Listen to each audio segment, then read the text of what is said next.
மாயிஸ் இப்னு மாலிக் விபச்சாரம் செய்து அதனுடைய தண்டனையை அனுபவிக்கிறார், இறந்து விடுகிறார். அதனால் அப்போது அங்கிருந்த 2 நபித்தோழர்கள் சொன்னார்கள், அல்லாஹ் மறைத்த ஒன்றை இவரே வந்து வெளிப்படுத்தி ஒரு நாய் இறப்பதை போன்று இறந்து விட்டாரே என்று.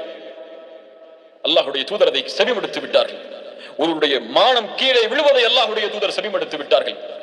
உடனடியாக அங்கிருந்து சென்றார்கள் அல்லாஹ்வுடைய தூதரும் நபித்தோழர்களும். அப்போது அங்கே ஓரத்திலே பார்த்தார், ஒரு கழுதை அழுகி மக்கி போய் கிடந்தது. ரசூலுல்லாஹி ஸல்லல்லாஹு அலைஹி வஸல்லம் கேட்டார்கள், இப்படி பேசியவர்கள் யார் என்று. அவர்கள் இருவரும் அழைத்து வரப்பட்டார்கள்.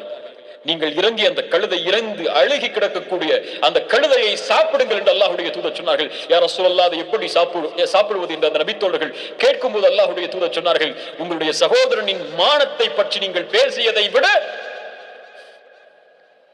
இதை சாப்பிடுவது மேலானது என்று. சுப்ஹானல்லாஹ்.